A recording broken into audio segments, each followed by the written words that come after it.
Guys, welcome to Better Bachelor. My name is Joker with a face for radio and a voice for print. I wanted to talk a little bit about Stoicism, the blue-collar revolution as it was, and whether you love or hate this trucker convoy, whether you support it or do not, there's still a lesson to be learned here. Now, I've made my feelings pretty clear on the situation. I am all about freedom. I do not like government mandating that I need to do anything.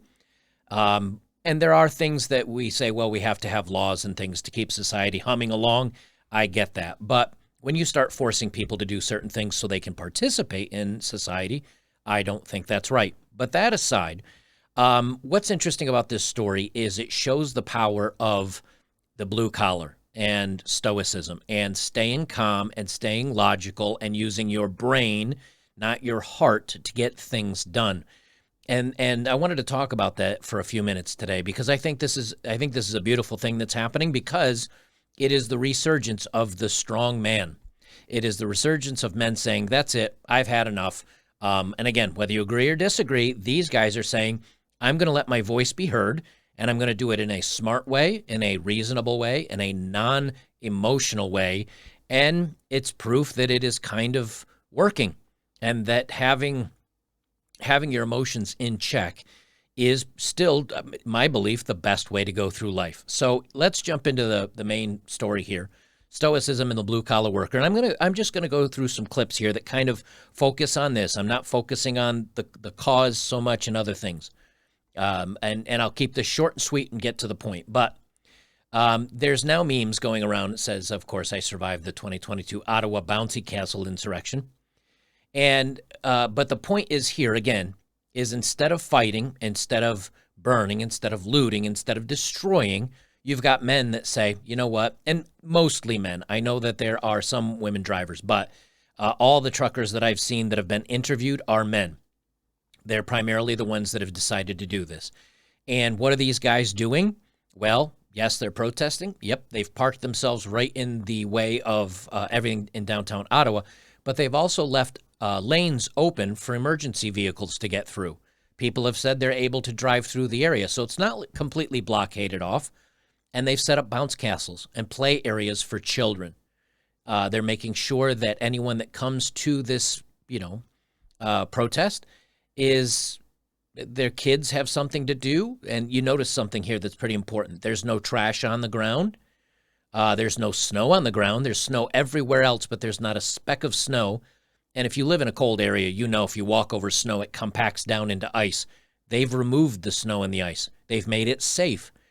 This is an image that when you look at this and says, wow, how does something like this happen? Strong men, smart men, capable men, the hard-working men, the blue-collar men that keep the backbone of this society together. So it's pretty hard to look at this and say, again, whether you agree or disagree with the protest, it's pretty hard to look at this and say, well, at least I got to give it this. They're doing it right. They make it very hard to smear them and say that these are horrible, evil men when this is how societies get built.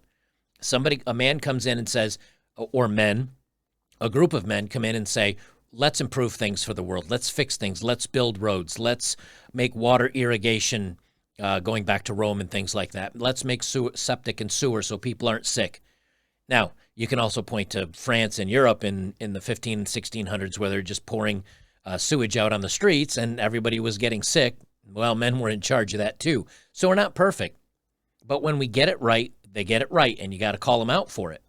Here's another example, okay? So the Ottawa said, okay, well, you can't bring gasoline anymore to keep the trucks running. You can't do it. So, and I guess they were maybe thinking that the trucks either can't honk or they can't run to make noise, or maybe the smell in the air or pollution or whatever else. They said, well, you know what? You can't do this anymore. No more fuel. Well, instead of raging, instead of screaming, instead of yelling, instead of rioting or burning or what happened, they just put out a call to everybody. Hey, you want to support the convoy and show your support, and you want to protest this? Bring a gas can. Bring so many gas cans that the cops can't check everybody to see who's got fuel, who's got water, who's got an empty can. And by using their logic. Again, they're using their logic, not their emotions. And now you have people, let me turn that down a little bit. Now you have people walking around with so many gas cans that the police are like, just let them through. We can't stop them all. Some of these might be full, some of them might not. You can see, again, these people are not trashing anything, destroying anything. They're just being smart about it. And this is, again, going to continue to prove my point that if you use logic and you use reason and you stay away from the emotion, you're going to win the day. Now, maybe they don't win necessarily what they're fighting for here, but they're proving that when you give no one, they're by not reacting emotionally, they're not giving any ammo to attack them as angry or fighting or destroy. There's no bad news, so they have to literally make it up out of whole cloth, and the news has been doing that. I think this has music on the background, so I'm going to keep it muted. Yep, it's got music on the background. So, but what you'll notice here is this is the protest that's just north of me by about 4 hours up in Coots. And again, another blockade from Alberta, Canada to here in Montana. They've blocked this off tight. But you can still see there is some traffic inching through in some places. They're still allowing the flow, but they're making it very difficult. Now, I'm not sure which direction this is. I think they're letting traffic go out of Canada, but not into Canada. I'm not sure if he's flying north or south. But again, just signs, just quietly sitting, just quietly protesting, and they're making their point heard. Again, you may hate this. You may absolutely hate this. But you can't fault them or say that they're hurting people other than blocking traffic. But that is still peaceful. It is still making your point heard without technically hurting anybody. You're just hurting commerce. So to get back at them, the Ottawa police started confiscating firewood from the convoy. Why? Because they know that this will make them unhappy. There are children there. There are families there. Truckers have their families there. So Ottawa comes in and starts taking their wood. And what they're hoping for is, again, the truckers to get angry and start screaming and come over and grab them and fight them and start pushing back. Because now, well, they're going to be cold. Now it's sub-zero. That's dangerous. What does a trucker convoy do? Nothing. They let them take it. And you can say, well, that's weak. But remember, this is all about the optics. Everybody here is trying to get the truckers to get angry and to start fighting and to start screaming and start yelling. And the truckers refuse to do it. They just do everything peacefully, everything calmly, everything logically. And that's my biggest takeaway, and why I think this is being so successful is because they're not giving anyone any ammunition to point them out as the bad guys. And I wanted to read this article by Ezra Levant. It's not really an article, but he posted here on Twitter. I wanted to read what he thinks is going to happen. Now, Ezra is, let me hover over his name. He's a journalist. He's a publisher of Rebel News. And Rebel News has been on the ground in Australia, in the UK, in France, in Canada, in the United States for many protests. He says, I think I know how this trucker rebellion is going to end. Hear me out. 2 days in a row, Liberal MPs have publicly distanced themselves from Trudeau's fiasco. He's never had such a crisis before, and he's never mismanaged it so badly. Gerald Butt's usual advice, smear everybody as all the isms and all the other bad words. It isn't working. It's made things worse. Why isn't it working? Because the men are staying calm and they're just using their logic and they're not being overly aggressive. He says no one believes it anymore, especially when everybody can see for themselves how happy and Canadian the crowd is. They see thousands of Canadian flags, but they hear Trudeau snarling about old-time Germany flags. Suddenly, Trudeau looks old and out of touch. And he puts in a little meme here. So Trudeau is abusing working people, minorities, independent thinkers, people who used to vote for him. I can't get over the fact that 57% of the Green voters love the truckers. Trudeau's smiley mask has slipped and he's shown his rage. Voters will never unsee that. Trudeau never apologizes except for when he apologizes for other people's sins. He is emotionally incapable of admitting he was wrong. He never has in his life. So he's stuck as the angry guy. It's not a good look. That's 100% Gerald Butts. And I don't know who Gerald Butts is or who he's referencing, But continuing. Trudeau is polling as the worst politician to deal with the crisis, according to both pro-truckers and anti-truckers. How is this possible? It's a remarkable combination of insults, incompetent, and fleeing the city. Both sides blame Trudeau. Now, why this is important here is because, again, whether you're for it or against it, you feel that he's basically he's not able to affect anything. And why? Because he hasn't come out using, wait for it, Stoicism. He hasn't come forward with logic. He hasn't come forward with a plan. He hasn't come forward with ideas of how to handle this. Instead, he's lashed out. He's called people names. He's tried to pander to the anti-trucking side. And both sides see it as ineffective and weak because he's coming at this with emotion and not logic. Trudeau is polling as the worst politician to deal. I read with that. And they say, David Coletto here said, PM Trudeau is supposed to speak tonight in the House. Ottawa residents aren't thrilled with his handling of the crisis. We didn't explore this in more detail, but suspect people want to know what he thinks can be done. He's alienated folks on both sides of the convoy. And this is because he's speaking with rhetoric and not with a plan. And plans are important.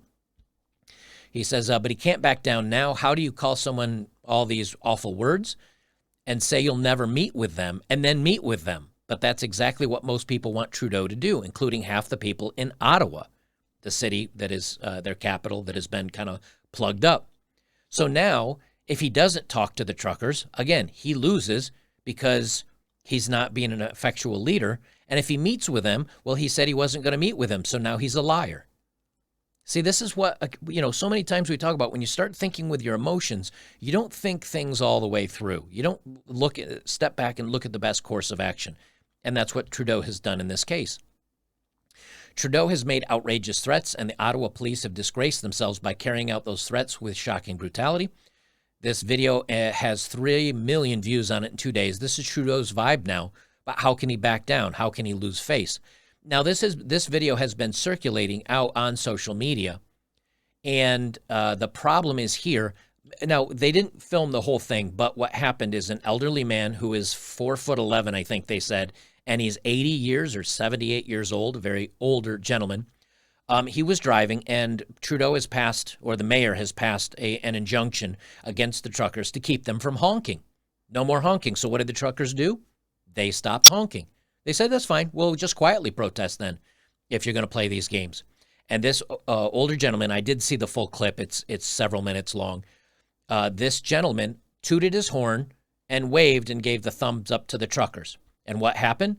Now you've got this cop here grabbing an old man, wrenching his arm behind his back, putting him down to the ground. Now this gentleman's almost 80 years old and half the cop's size, pushing up against the vehicle and shoving him in there because he did not want to show his identification to the police. Now, this old man, I think the way the police treated him is incorrect. However, what did the old man do? He reacted angrily. He reacted with frustration. This, I don't think, would have happened to this gentleman if he had just complied and showed his identification to the police. Would he have been put in the car? Maybe. Would he have been ticketed? Maybe. But again, with this gentleman reacting with emotion, the cop reacted with emotion. Neither one's right in this case. And it escalated, and it got problematic. And this does make these cops look like assholes, quite frankly. And this is another reason why I say everybody that's always back the blue, if you go back again throughout history, you'll find that many cops enjoy this. Many cops get off on the power and the control. Not all, but some do. And so, in this case, this is a situation that was escalated, and both people reacted with emotion. And that's why you don't give them the ammunition. That's why you don't do this. And this is very embarrassing for the Ottawa police, obviously, to have to get physical and wrestle an elderly gentleman around like this. Trudeau has no clue what to do. He's losing his cool. He's losing his voters. He's even losing his MPs. Only the fools at the Ottawa police and the media party are still marching with him. Gerald Butts is panicking. He's lashing out and suing critics. Who is that critic he's suing? Dr. Jordan B. Peterson. And Peterson's like, go ahead, sue me. My defensive team is ready. and we will take you to court, and we will fight for our side of this. I didn't even know Jordan Peterson wasn't. I mean, he's Canadian, but I didn't know that Butts and him were butting heads before I started reading this. So I found that interesting. And what happens?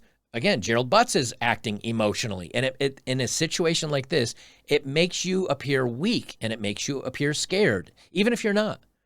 The lashing out is part of losing the goodwill of the people. And then he says, I mean, hey, don't you wish you were there? And it shows a bunch of people partying, singing music. You've got one of the chic, I hope I'm pronounced that right, one of the chic truck drivers, a minority, by the way, with a Canadian hockey stick and a flag on the end of it, singing and chanting, and everybody's clapping around them. How very Canadian is this? And so there's nothing to grab onto to use against the truckers. Why? Because the truckers thought it through with logic, and they're doing it smart, and they're doing it with stoicism. And plus, they're the working class. They are the blue collars. They're the farmers. They're the truck drivers. They're really what keeps the food and the economy going. So for me, I look at this and I say it's a win for both the working man and for stoicism and for using your logic and keeping things peaceful. And if that didn't work, there are other escalations you can do behind it. But so far, this is probably one of the most amazing forms of rebellion you can find. These are the strong. Now I say strong men, but there are girls and in this protest at the school, and of course there are women and children and ladies involved in the trucker convoy. The men though started that one, and the women came in to support the men and support the cause. So I don't want to take away anything that the women are doing to support this, but what gets all this started? What started all these countries paying attention? All these other truckers paying attention. The world is watching Canada. And why? Because working men, strong men, men that wanted to stand up for their convictions, men that want to make their message heard, they stood up and did it strong and smart and unemotional, with stoicism, with logic, and with reason. And they worked this out. And so when Trudeau or the Ottawa government or anybody else comes in and the police come in and they say, we're going to fine you and we're going to impound your trucks and we're going to arrest you and we're going to make your lives very hard for you, instead of getting scared, instead of getting angry, instead of being emotional about it, the men said, okay, challenge accepted, but we're not moving. And now were Ottawa or any of these other municipalities decide, well, we're going to go for it. We've had enough of this. How do you move a 18-wheeled truck that has disabled the air brakes, locked them on? How do you remove one? It's challenging. How do you remove hundreds, 300, 500? It might take months to move that many semi-trucks. Where do you impound them all? What do you do with the drivers that you've arrested? It looks bad. It looks really bad, but not on the drivers. It looks really bad on the government. And this is how you properly wage your battle, but you do it wisely. Sun Tzu, I mean, you can look at many of his quotes, or there's so many others. I can't, but look into Stoicism. This is Stoicism in action. This whole thing, all of this is Stoicism in action. And that's what makes it absolutely so beautiful. That's why I love this so much. Guys, thank you very much for those of you that jumped over and are supporting me on Locals. I still want to get about 400 more supporters on Locals. That money is going to be going towards a men's retreat, either near my property or on another nearby property where I can put in a building and maybe some campsites and some other things. So all support that is going over on my Locals page is going towards that. I'd like to get about 400 more supporters in this current drive because it's always a percentage of a percent. 365,000 people are here. 45,000 followed me over to Locals as members. And then I have like 0.1%, 0.2% that become actual supporters. So please support me today. It's going towards a good cause.